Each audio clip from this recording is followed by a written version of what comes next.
if this bottle, let's look at this one. Hey, I have 2 bottles.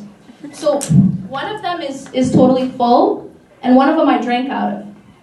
Now the one that's totally full, imagine that this bottle is your heart, and it's completely full of dunya. It's completely full of all these other loves, all these other attachments. And we ask ourselves, why can't I feel close to Allah? Why don't I feel close to Him? Well, your heart is already so full.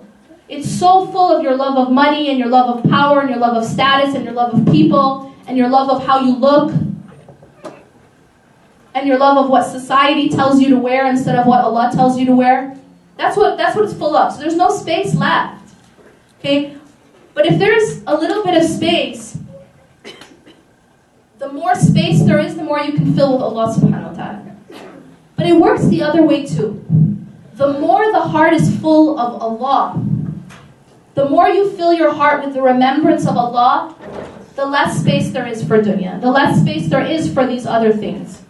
So the answer to your question of how do I remove these things from my heart, the easiest way to remove it is fill it more with Allah.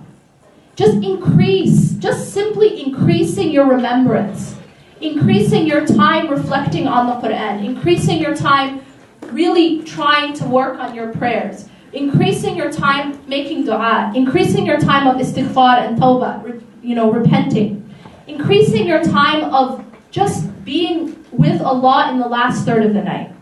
Just you and Allah alone, making dua, praying, asking for forgiveness. Be around those people who remind you of Allah. Please don't be around the people who take you away from Allah as much as possible. Surround yourself with those who remind you of Allah. Have a regular time if you don't already have a halaqah, make a halaqah. It's so important that you have a regular time to just come together and remember Allah subhanahu wa ta'ala. Once a week, come together, have a study circle, study a book. You don't necessarily have to have a sheikh or sheikha to do a halaqah. It's just a time of remembrance. Just come together and remember Allah subhanahu wa ta'ala. Read some Quran, read the translation, read some ahadith. Just remember Allah subhanahu wa ta'ala. Make it a consistent part of your life.